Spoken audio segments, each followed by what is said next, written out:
the Chancellor to comment on whether the decrease in state support will lead USM to revisit its planned 2% tuition increase. Decreases on the allowance are listed on page 21, include $55 million related to adjusting the turnover rate to 6%, $8.5 million for one-time funding related to legislative additions in the 24 budget, $5 million of one-time funding for University of Shady Grove for workforce development initiatives, and $717,000 in Bowie's allocation of HBCU funds. Additions to the allowance are shown at the bottom of the page and on to the next, which includes $6.6 million for 3 mandates, $4.8 million to provide matching funds for UMES's extension program, and $700,000 to UMBC to increase funding for the Maryland Technology Internship Program, bringing to the total funding to $1.1 million. In addition, $12 million is provided for increases in operating costs. It should be noted that the allowance does not include funds to increase for the increase in Maryland's share of the professional instructional costs at the regional vet med college.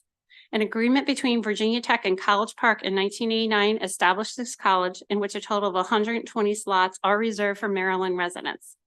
Under statute, Maryland is to provide appropriate level of general funds to meet the financial requirements of the instructional program. In 24, the state share is $6.4 million and increases by about $500,000 in 25. In order to meet the state's obligation, College Park will need to find funds in other areas of their budget. Exhibit 13 on page 23 looks at unrestricted expenditures and revenue.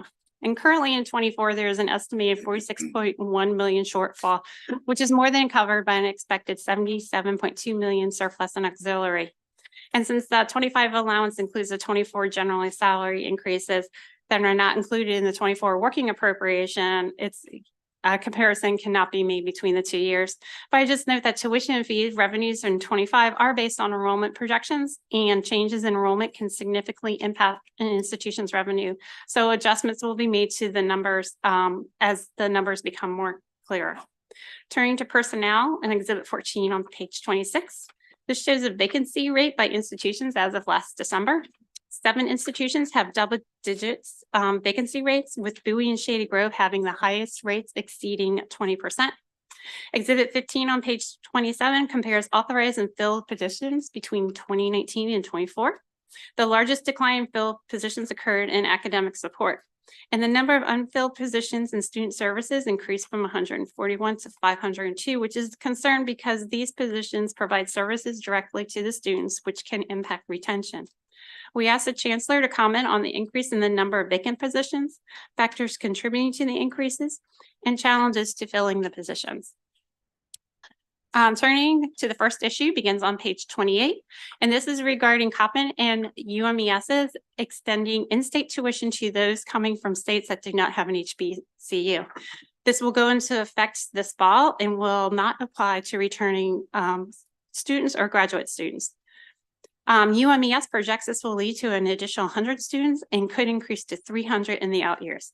We asked the presidents of Coppin and UMES to comment if there is any plan to extend the program to returning students. And I'd just like to note that Expand the Eagle Nations is Coppin's program in which they established a transfer agreement with Colorado Community College System, and they have plans to expand it to California, Illinois, and Massachusetts. So a majority of the out-of-state students enrolled at Coppin and UMES come from New York, New Jersey, and Pennsylvania, as shown in Exhibit 16. However, I do want to note that Pennsylvania does have 2 HBCUs, so this policy would not apply to those students.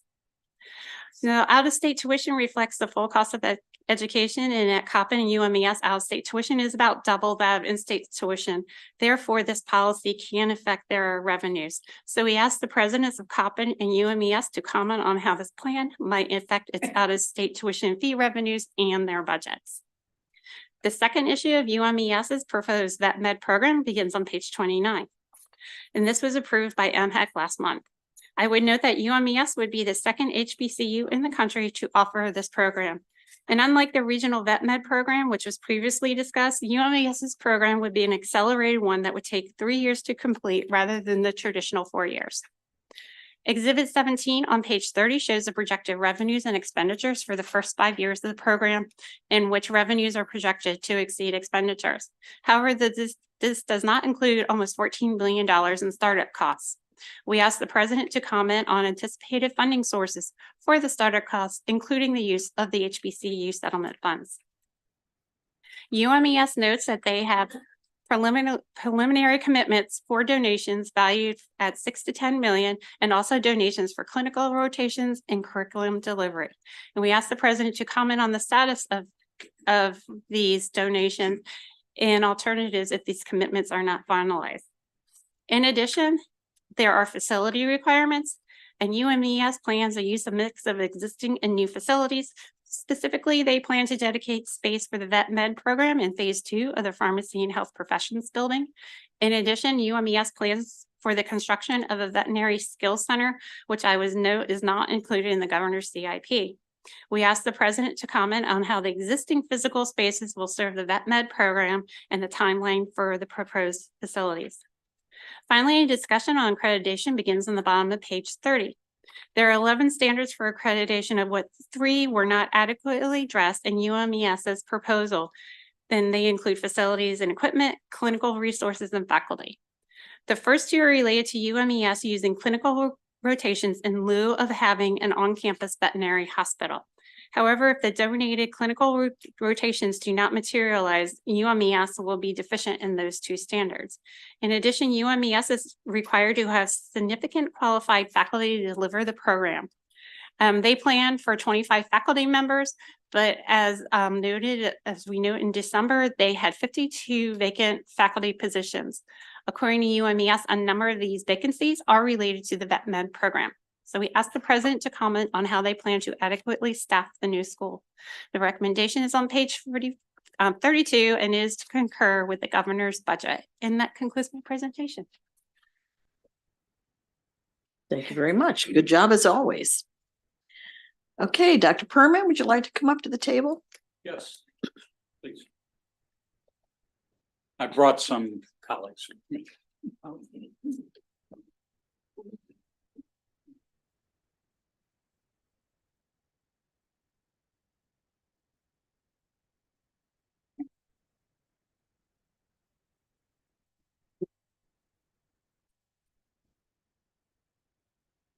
Thank you, Chair King, senators. As always, we thank you for the chance to testify. And I thank Ms. Baker and her team for her analysis. With me at the table and sitting next to me is the chair of our University System of Maryland Board, Chair Linda Gooden. To my far right, Dr. Allison Rinn, who is the Senior Vice Chancellor for Academic and Student Affairs. Next to her, Ellen Herbst, Senior Vice Chancellor for Administration and Finance. And then I think you know my colleagues to my left. To my immediate left, Dr. Heidi Anderson, President of the University of Maryland Eastern Shore, and Dr. Anthony Jenkins, our Coppin State University President. I thank them for joining me, and I also would like to acknowledge behind us President Mark Ginsburg of Towson University, President Greg Fowler of the University of Maryland Global Campus, and our Executive Director at the universities at Shady Grove, Dr. Ann Kademian. Before I get into the analyst questions, I'd like to quickly mention our progress on opening access to a University System of Maryland education. Access relies on many things, including affordability. And that's what I'd like to focus on, because that's where we're investing our money. And if the budget should allow it, it's where we hope you might invest some additional dollars too. That's guilt.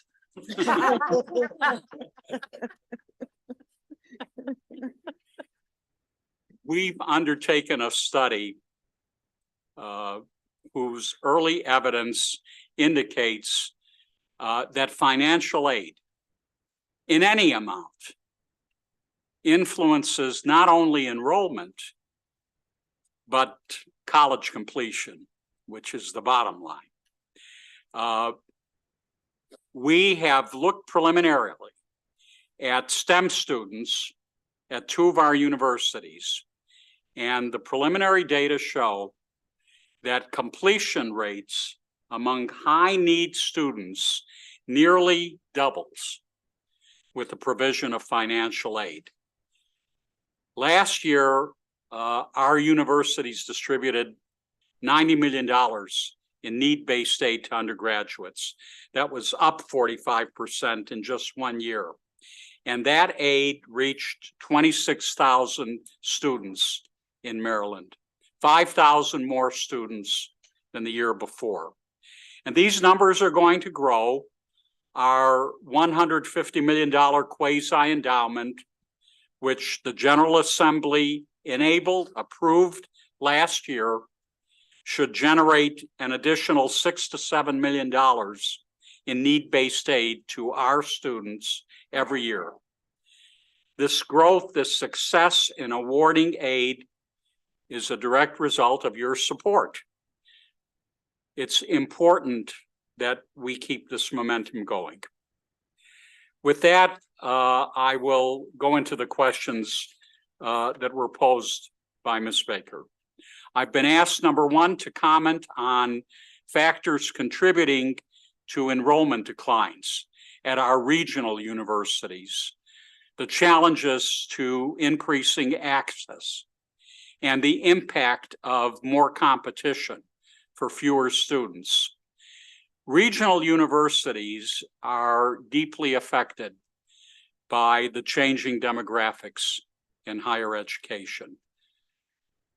More first-generation students, more low-income students, an older undergraduate population, more working adults. These are the very students that are served by our regional universities and our regional higher ed centers. But those students are often unwilling to accumulate debt, and they take fewer credits at a time. Enrollment among these older working students really cratered during the pandemic. And while the numbers are recovering, they're recovering more slowly than for first-time, full-time students. So the case I'm making in response is that particularly for the students, the kinds of students that tend to be served disproportionately by our regional universities, these are students that are having trouble getting back on a full-time basis. And yet we've seen some great enrollment numbers at institutions that would be called regionals. Towson enrolled a record first-year class this past fall. Salisbury enrolled its second largest freshman class ever. To help regionals long-term, we need to grow students' non-loan aid. Working students often get little or no Pell funding, and part-time students often lose out on institutional aid because we tend to incentivize full-time enrollment. By the way, there's a reason for that incentivizing. Full-time students are more likely to graduate. But we can't overlook our sizable part-time population. So our regional universities and our regional centers are expanding online programs and courses. They're innovating international and regional outreach, and they're developing new programs particularly important to their region's workforce. Regionals in rural areas like Western Maryland and the Eastern Shore are implementing strategies to enroll more underrepresented minority students, including Latinx students, where we see a great potential for growth. What about competition for students among our regionals? We frankly don't see a huge problem. We see pockets of application overlap, but not a compelling pattern. Minimizing competition is the fact that we work as a system, that our universities begin academic program development with a letter of intent allowing sister USM universities to weigh in if they see the potential for problematic overlap and to work toward a solution. Where we do see competition is with out-of-state schools and online universities. This has implications for our program offerings because candidates who apply at one of our universities will often apply at a peer institution out of state. And about 40% of those who choose the out-of-state school enroll in an academic program that's not offered by a USM peer. We're looking at institutional competition as part of our strategic planning efforts, but we know the best way to grow enrollment at our regionals and beyond is twofold. And I'm persisting in this. We need to help more high need and underrepresented Marylanders to pursue college. And we need to work as a system more than we do now to retain those in-state applicants who have the resources to go elsewhere. Can I ask you a quick question? Of course. Do you see a lot? I know years ago, not very long ago, actually, we had a lot of kids that would go out of state, especially for their first year of college. And so many of them would end up back in one of our state institutions by the second semester. Is that still happening? I'm not sure they're coming back by their second semester. We can look at that in terms of the data. Do you have impressions? Well, we did see that during COVID for obvious reasons. Yeah. But we need to dig in and get you some data back on what the long-term trend on that is. I just remember hearing from students that they went out of state to the schools that they thought would be the Yeah. place to go. And then they would find out that they didn't like it without any diversity in the schools. Right. And a lot of them came back for that reason. So I was just wondering if, We know that happens. Yeah. Whether there's been any change in kind of the base level of that, we'll need to get back to. okay, thank you. Thanks. The biggest challenge is the fact that Maryland is an exporter of students. We are very cognizant of the fact that we need to up our game in keeping our students in Maryland. Marketing, branding is part of that, and we're working on that. I'm asked to comment on our efforts to re-enroll those who've stopped out of their education. I answered this question during my higher education testimony on Monday, so I'll quickly reprise some important points. First, we focus a lot of attention on preventing students from stopping out, finding out why enrolled students haven't registered, and working with them to remove the obstacles that prevent them from continuing. We've simplified the readmission process. For instance, continuous enrollment at some of our universities allows students to re-enroll without applying. And we're offering program flexibility so that students can come back to school without starting over. All of our universities have near completer programs, providing wraparound financial, academic, advising, and personal support to lure students back for their degree. I'm asked to comment on the increase in vacant positions within the USM. Factors contributing to the increase, challenges in filling positions. Yes, since the pandemic, our universities are finding it more difficult to recruit and hire qualified faculty and staff. The job market is dynamic, it's competitive, not just for us, but for higher ed across the country. So we're working on new recruiting strategies. We're regularly reviewing salary levels to make sure we're competitive in that job market and that we're fair and consistent in our pay practices. I do want to emphasize a point made, in the analyst report, namely that our HBCUs have received $58 million in coalition settlement funding to develop, expand, and improve academic program. And that is work that's dependent on creating new faculty and academic support positions. Fourth question, I've been asked to comment on whether the decrease in state support will lead us to revisit our planned 2% increase to in-state tuition. First, I need to acknowledge that with your support, we've been very aggressive over the past 15 plus years in keeping Maryland higher education affordable. Years ago, 2004, 2005, Maryland was 4th or 5th in terms of costliest states in the nation for resident students. Now our in-state tuition and fees are below the national average, well below those of our neighboring states. In that same ranking of the 50 states, we are 26th, down from 4th or 5th. And this progress is frankly a direct result of the state's generous support to the system. And every dollar of that support is important to carrying out our mission. So this year's proposed cut does affect us. It affects our delivery of programs, it affects student services. At the same time, yes, we understand the state's budget situation, and we are preparing to manage these cuts.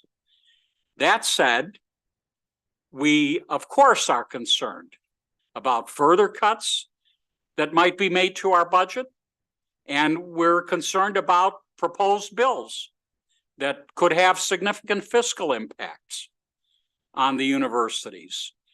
So I need to respond by saying that should additional cuts come or costly bills move forward, we'll need to be able to ask our Board of Regents to consider a tuition increase above 2%. I'm happy to answer with my colleagues additional questions now, or Madam Chair, cede the microphone to my good colleagues, Dr. Jenkins and Dr. Anderson, for the matters that were raised related to them. Okay, do we have any questions from the committee? Senator Bailey? Thank you very much. I just have one question. I worked with you and your staff over the summer and really do appreciate the education that we got dealing with the STARS program. And I would, if we could just indulge the committee just for a minute, if you'd explain a little bit about the STARS program, and then in the future, if you'd be willing to share with us the admittance rates from each one of our counties for us, so that we can actually keep up with that as time is going on. Well, first part, we'll certainly share data. Somebody want to comment on STARS? I do know, and I'm sorry I can't find it immediately in my notes, but we are inaugural members of the STARS program, which aims to. I'm sorry. About that. University of Maryland College Park is an inaugural member of the STARS program, which engages rural students in bringing them to College Park. We will seek out the data for you so that we have that. And I'm sorry that I don't have that note up in here immediately, but I can look for it, Senator Bailey, and talk to you. But essentially, it's providing deeper outreach in the rural areas and demonstrating to those students that they do belong at College Park. And I didn't mean to catch you off guard by any regards. I was literally trying to throw you a softball to say how great it was that you worked with us in the past. And so, but if you would be so gracious as to share with us the data from last year, and then as we get the data moving forward and people in the rural areas can see that our admittance rate went up, right? That the STARS program is working. And I just want to say, and I want to recognize you for reaching out to us and looking at our the people that are the direct counselors and educating them on your process so that they had better advice to give to the high school students that were looking at College Park and other colleges so that they might be more successful in their careers, because it's very important to me that we keep the best and the brightest students in Maryland, right? That we have a lot of talented schools, and that we need to keep everyone that we can here to prosper Maryland. Because as a parent who has a child going out of state, I'm sure in the future I'll be visiting her and her family out of state, and I just think that we should keep those best and brightest here to start with.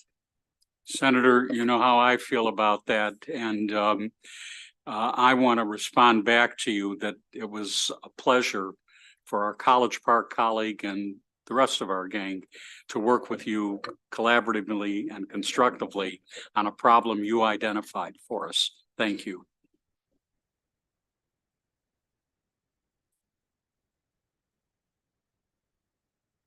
Yes, thank you, and appreciate the presentation. Always great to see everyone here today, and thank you. Thank you. I didn't know if you could comment, and if you can't, that's okay. If it's information you need to get back to us, which is totally fine. And what triggered this was when we talk about the regional institutions, which makes me start to think about our regional centers. And specifically our system, I represent University of Maryland system in the Yes. Hagerstown area.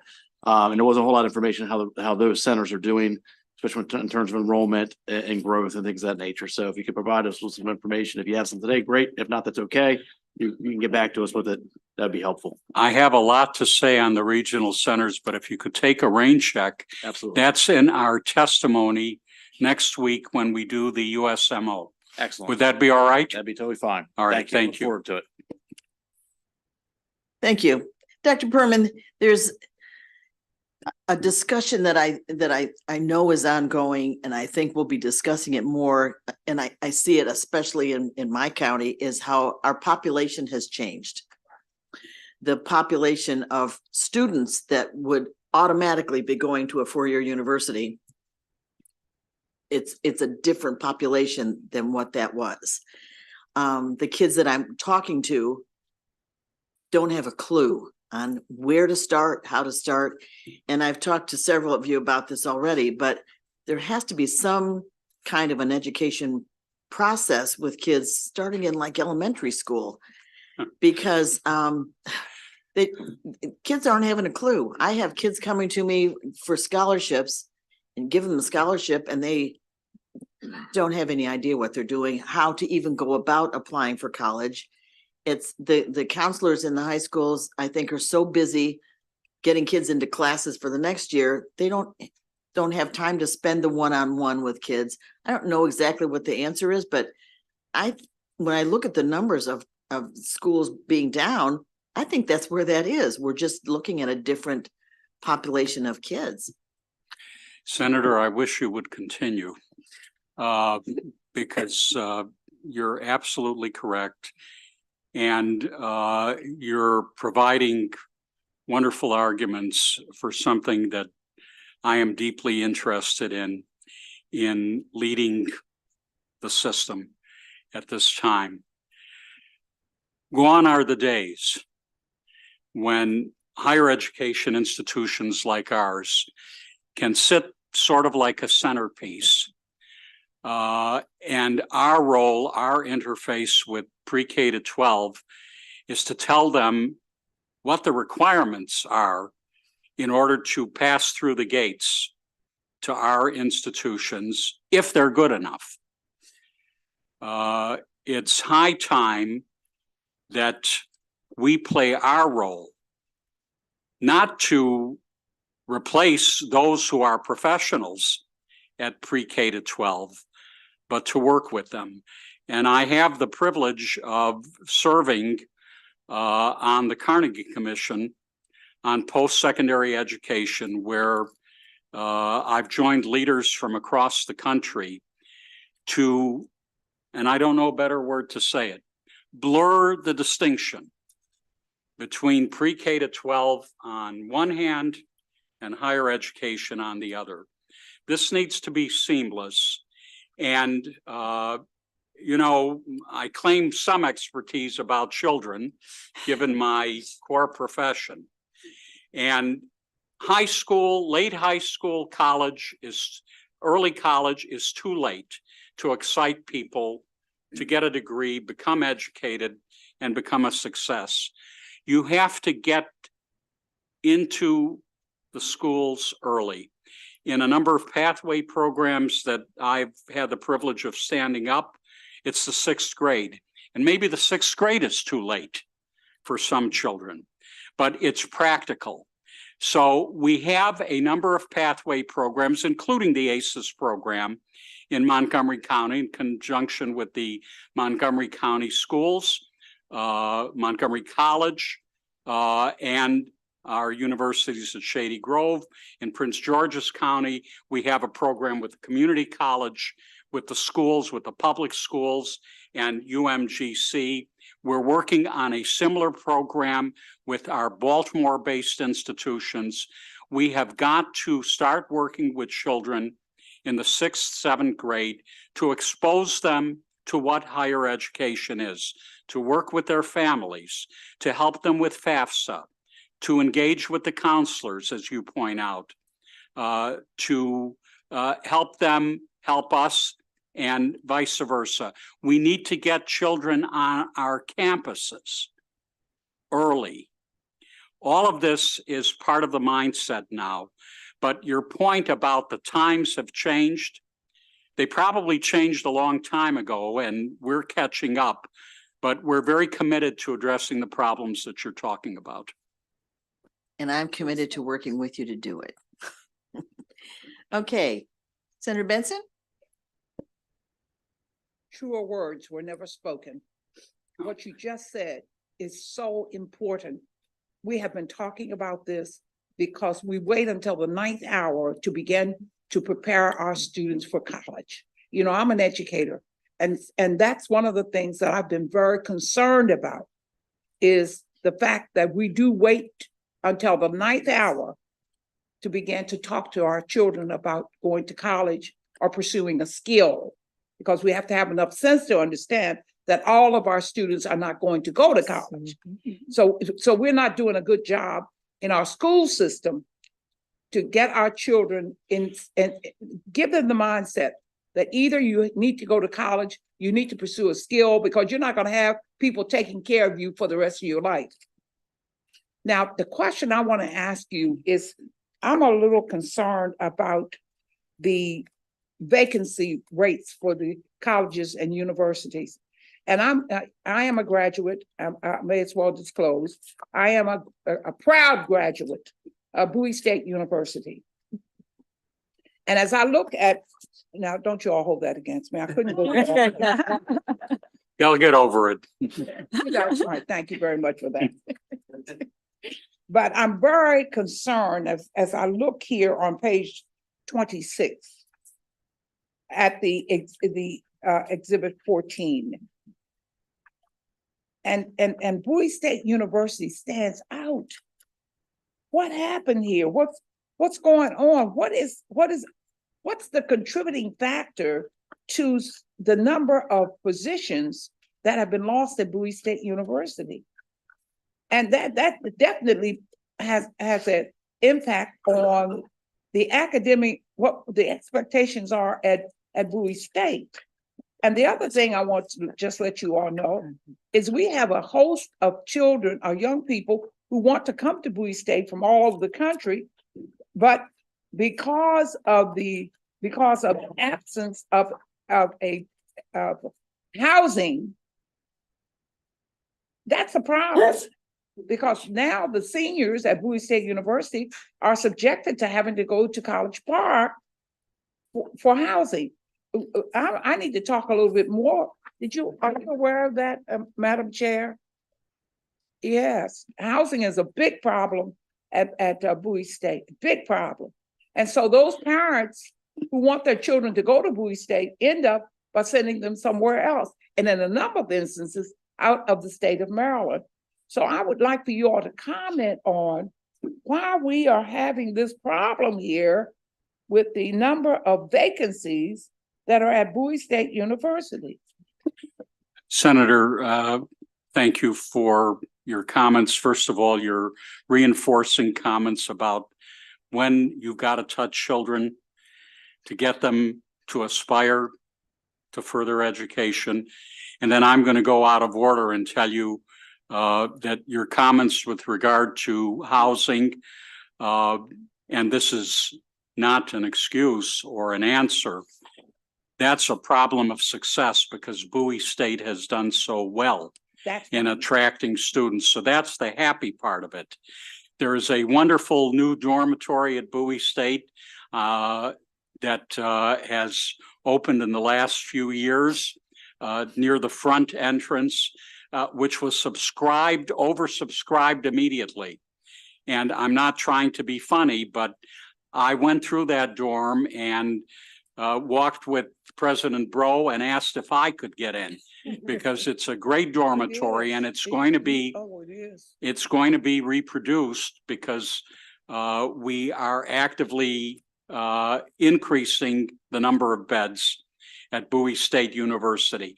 Frankly, I hope that they never keep up because Bowie is growing and Bowie is on the ascendancy.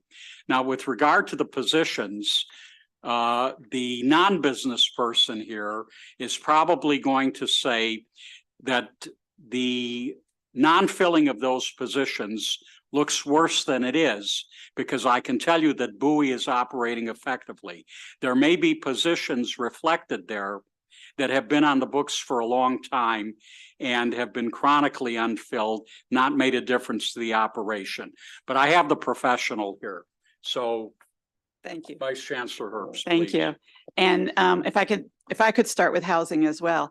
So the board approved another housing, just to add to what the Chancellor said, the board approved a new housing complex that'll mirror the brand new one on one side on the other. And that was approved in June. Yeah. And the teams have all been working furiously fast to get that on track and get it in the ground and open. So we see a path towards being able to accommodate the growth that we've already seen.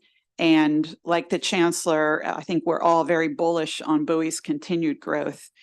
As I look at the detail on the where the vacancies are, when you see the percentages, then we look at faculty, professional staff, et cetera.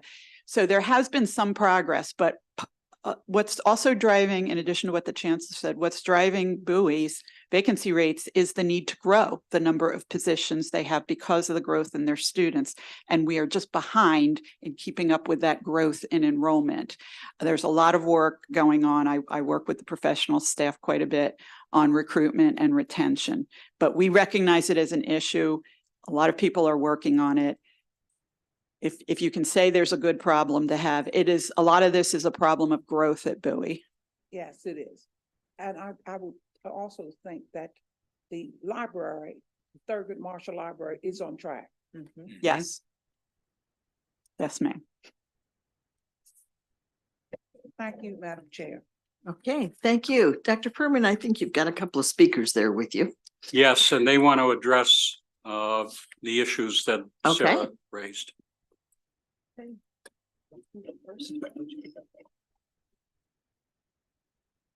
Got you. Well, senators, there. First of all, I want to start off by thanking all of you for all that you've done to support all of the USM, but also especially the University of Maryland Eastern Shore. And to get right on to the analyst questions about the HBCU tuition initiative, I'll start there and I'll turn it over to my brother president here. And then I'll come back and tell you about the veterinary medicine program. So the HBCU initiative, this was created as a dream of my president colleague here. I have to put the blame on him and I'll take the success. I got you this time.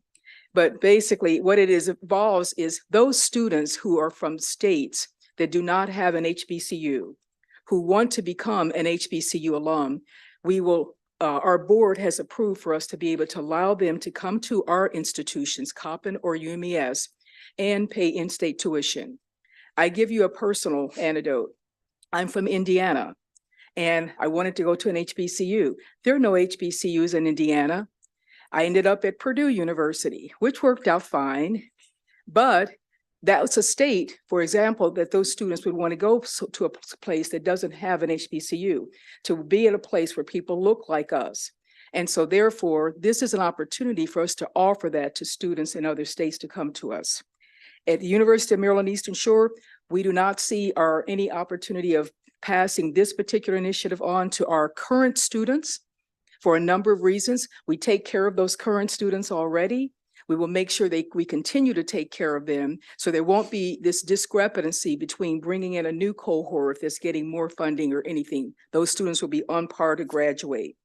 I'll give you an example. We admit an average of 22% out-of-state undergraduate students annually.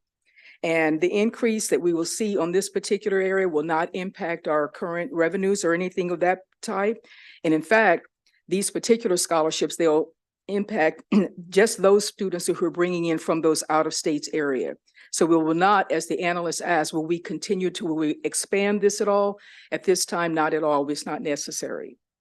The second thing, this particular initiative, as my colleague will tell you, UMES has the capacity to actually absorb the increased enrollment without any material increase in without any cost in our material increase in our cost. What we mean by this is for every two new students that we've enroll full-time, we will make up the difference with our current out-of-state and in-state tuition rates. So this is not a problem for us. And also, like Coppin, it will help us make sure that we reduce the debt for students who come to UMES. So I'll let President Jenkins share his story with you, and then I'll come back. Thank you, Madam President. It's fun. I'm good. All right. All right. So first of all, to Chair King and to the senators, thank you very much for the opportunity to be here to speak with you today, and to the analysts, thank you for the information that you shared.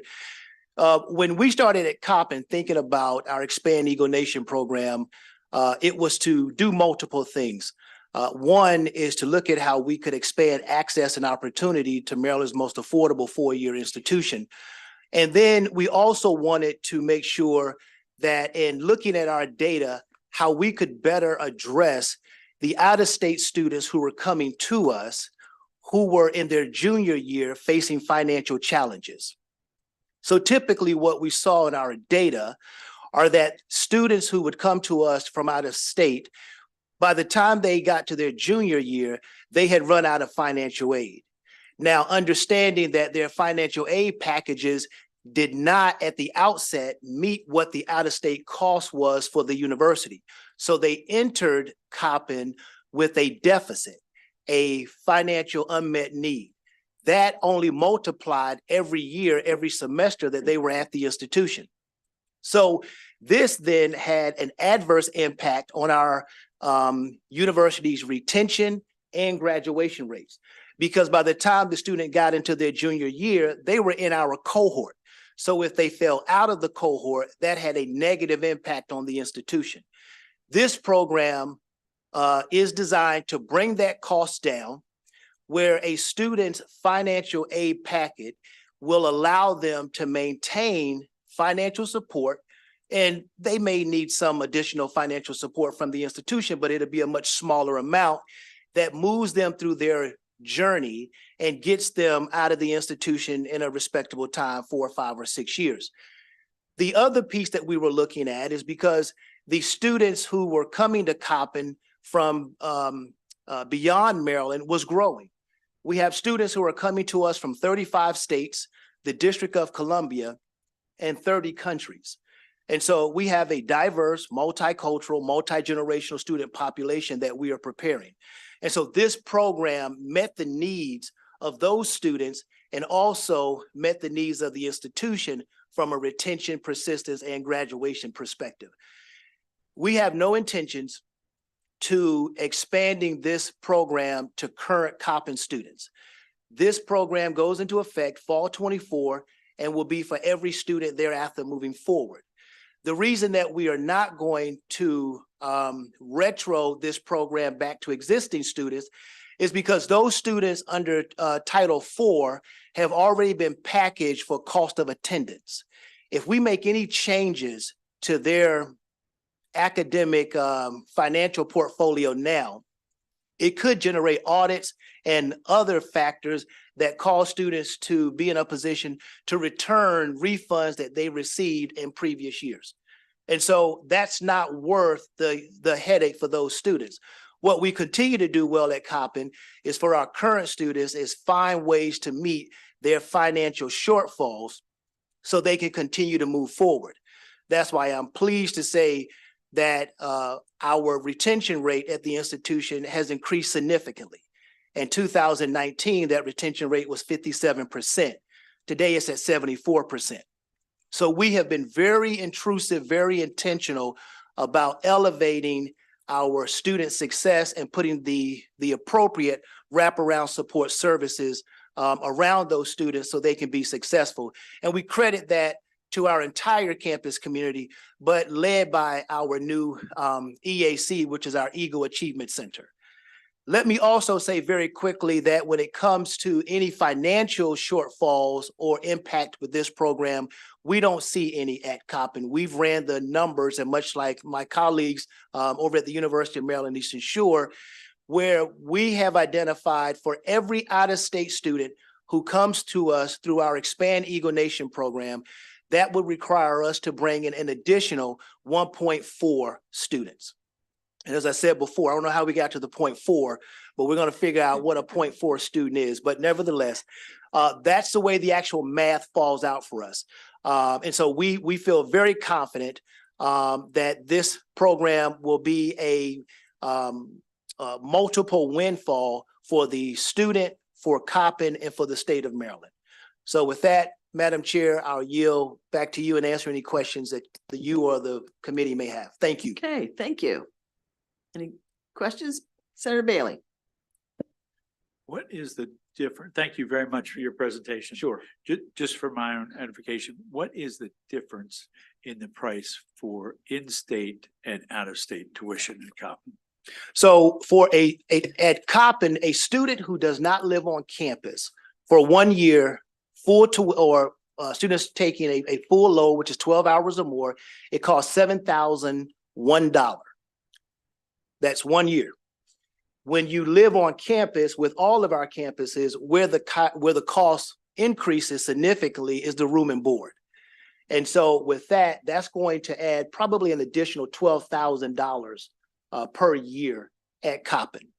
And so that would put us in that bandwidth of about $18,000 to $21,000 a year for an in-state student. For an out-of-state student, that number jumps north of $30,000. And so with this program, we are able to bring that more in line, obviously, with our in-state students and have a significant financial savings for our out-of-state students.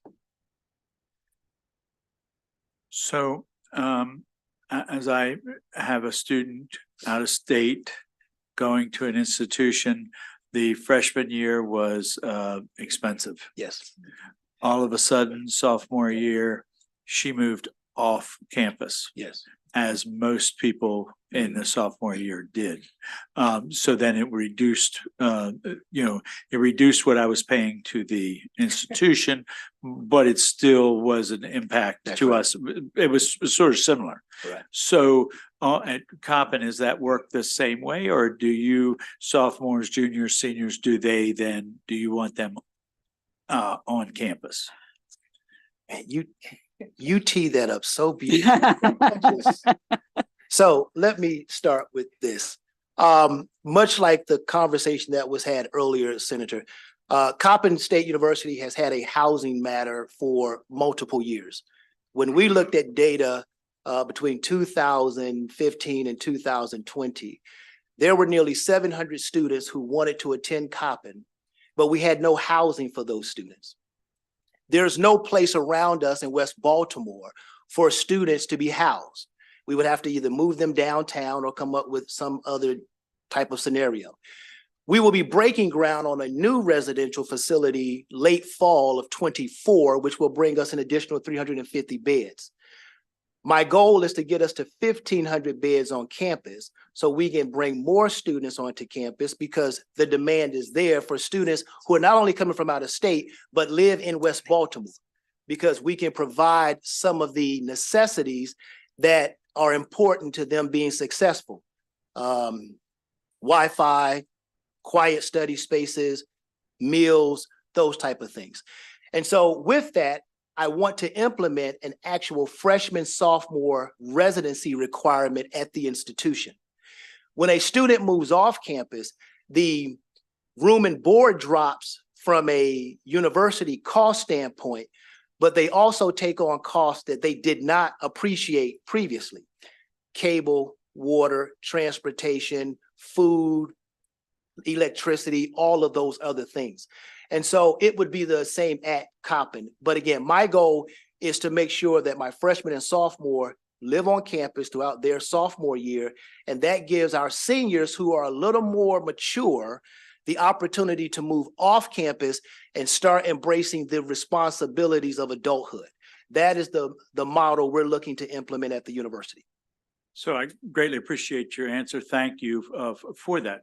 I just, I've heard in different realms that, we have a lot of out-of-state students, and 20% of our, as long as we maintain a 20% out-of-state, they'll pay 50% of the bills. Right. And so what I want to make sure of when we're doing this is that we make sure to recognize our Maryland students. Yes. Right. And I want our Maryland students going to Maryland schools. Right. And I think that's just the impetus that we should be chasing Maryland students versus chasing out-of-state money. My opinion. So thank you very Senator, much. if I could, that's an excellent point. And at Coppin, that is our commitment. Maryland and Baltimore City is our bread and butter, and it will always be at Coppin. As I said, 13%, 14% of our students come from out of state. That number won't grow significantly beyond that. 70% of our graduates, when they are finished, stay in Maryland. 50% stay in Baltimore. So we are committed to just that. And this program is, again, about access, opportunity, and affordability, not growing our out-of-state footprint to where we leave Marylanders out of the educational picture. That is not what we are committed to doing. In fact, we want to find ways, as the Chancellor noted, in working with many of the Baltimore City high schools on how we get more students into that pipeline and understand either through trade, 2-year or 4-year, we want to create pathways for them. So, and you have my commitment on that. Thank you very much. Okay. It's a pretty good conversation. Excellent conversation. You have some more? Veterinaries. The veterinary Okay, program, okay. the analyst had asked several questions. Let me respond to those questions. Before I do that, I want to start by saying thank you to this body, but also thank you to the entire Maryland General Assembly, because a few years ago, you helped us pass HBCU settlement funds. And what we did at the University of Maryland Eastern Shore was took a look at where we are as far as being an 1890 land grant institution and what new programs are in high demand we could create and bring to the campus. And this led us to do a couple of things. We did several exploratory studies. We also had an external consultant come in and really do feasibility studies, came back to us and said, here are some programs that really fit for your university and will make not only this us stand out, but also work to make sure we have Maryland students at Maryland institution. That is our veterinary medicine program. The reason we're looking at bringing a veterinary medicine program to the University of Maryland Eastern Shore is at this time, you don't really have one in the state of Maryland. We have College Park that's connected with Virginia Tech, but those students still go out of state. What we have noticed in looking at our data is that we average on the last 6 years, even before that, we averaged 20 students in pre-vet. Those students come to us for pre-veterinary medicine because that's what we can do for them, but then they have to go out of state to get their veterinary doctorate degree. This program would keep that from happening. You, Senator, want to keep Maryland students here, this is a way to do that. The University of Maryland Eastern Shore vet program is very different and unique in several other ways. First of all, I forgot all my notes, never mind those. Our program is going to be a 3-year accelerated degree program. The current vet programs in many places are 4-year. The reason we're doing this particular model is because the accrediting body is beginning to look at this model as a way to get students into the workforce faster with less debt. This is a model that we know very, very well at the University of Maryland Eastern Shore. We have done this with our pharmacy students, with our physical therapy students, with our physician assistant students. And this is the model that we will be doing for this new program, the Doctor of Veterinary Medicine degree. Just think about that. The national shortage of veterinary scientists and veterinary doctors out there. And when you think about it even more so, there's a shortage of them in rural areas especially. So now you're looking at the rural focus of Princess Anne. And that's the other place where we're very, very unique. Because with all of our health profession programs, we give a rural focus to those students. And 70% of our students who come out of the University of Maryland Eastern Shore in our programs stay in Maryland, and quite a few of those stay in the rural area, and we need them in that rural space. Another place where we're just very, very unique in this program is that we will not have to build a teaching hospital on the campus. So this is going to decrease the infrastructure cost.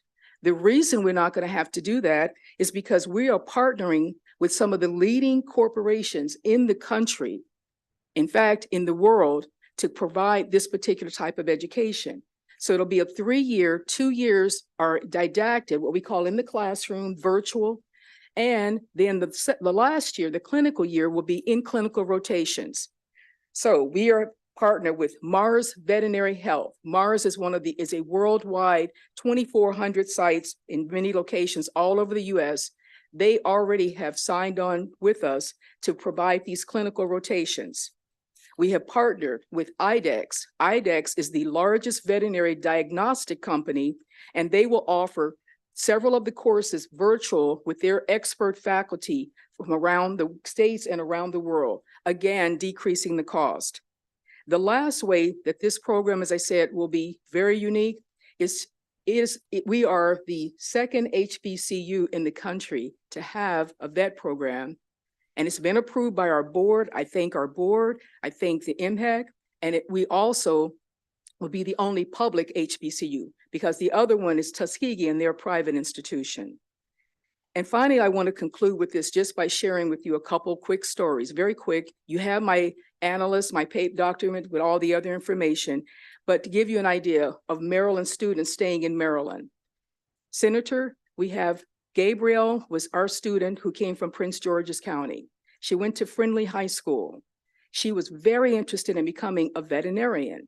So she came to UMES, outstanding young lady, finished early, and she got to finish with her pre-vet degree or her pre-vet bachelor's degree, but she wanted to become a veterinarian with her doctorate degree. She's now in Indiana at my alma mater, Purdue University, because again, she had to go out of state. And she's doing quite well. She'll be finishing in another year there. But Gabrielle could have been right here if we had had a school for her, and now we do. Another student I want to share with you is Donovan. Donovan is an entry freshman. He's sophomore now.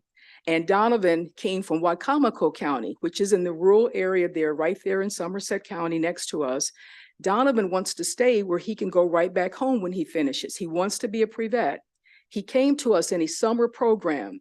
So you were talking about pipeline programs earlier and getting students through K through 12. We have a lot of summer programs and pipeline that we work with the high schools to get them interested. When Donovan came on one of those programs, he was excited, he came back. And in that summer program, he was exposed to a lot of things, agriculture, and pre-vet was one of those that he hung on to. So he's in our program now. My materials, you'll see his picture. He's out there with the goats and he's had an internship that he's doing with those goats. He's going to Purdue this summer for an internship.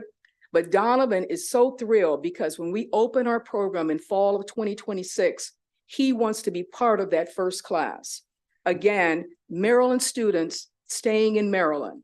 Right. And from our standpoint, with that rural focus. So this is why when the analysts ask, how can we do this? The why is we're doing it for these students, the how with partnerships, right? Public-private partnerships, and USDA is involved with this. And so we feel that this is what Maryland needs. It is the right time at this point for this particular program. And I appreciate all of what you're Thank you doing to so much. support us.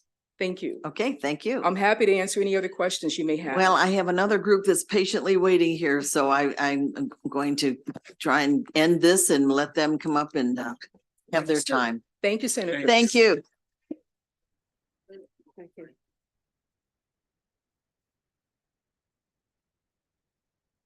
Mhm.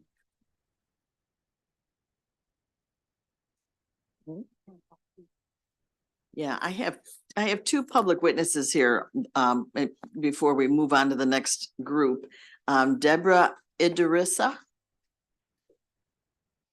and Todd Holden. Are they here? You want to come up to the table?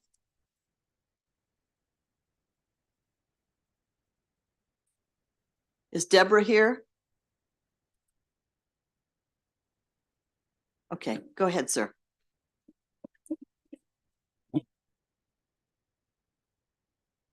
Two minutes.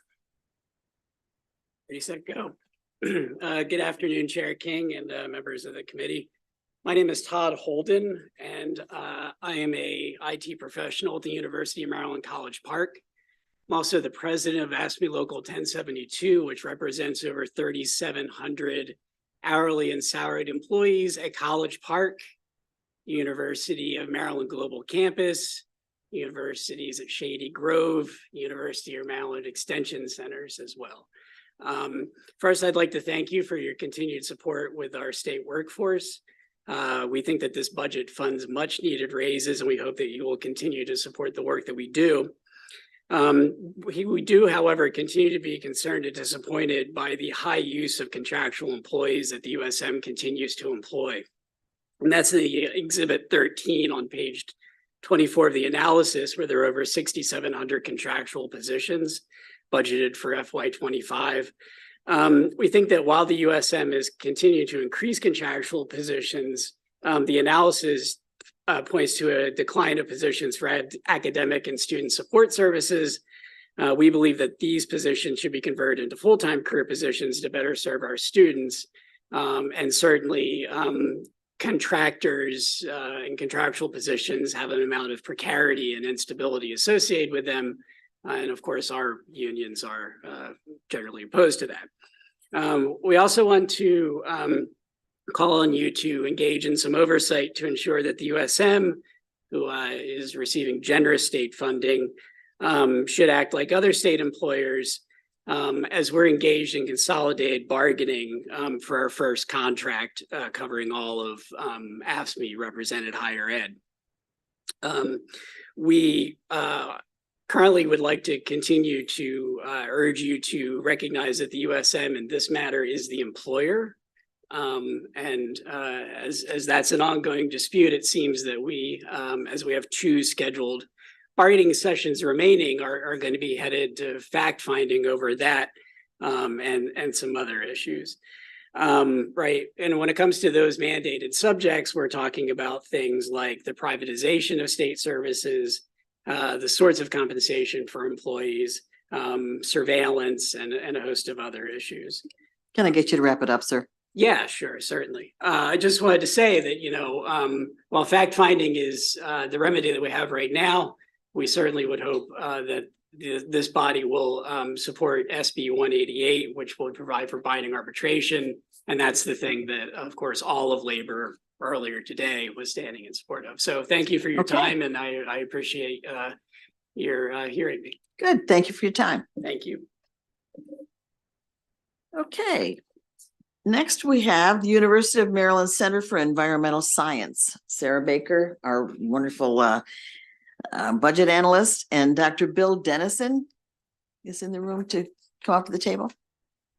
We'll start with Sarah Baker. Okay, I'm going to start on the first page, and as you can see, the overall budget decreases 0.3% or over $161,000 for fiscal 25 allowance to a total of $52.8 million. As shown on Exhibit 1 on page 3, expenditures related to personnel account for 70% of total spending.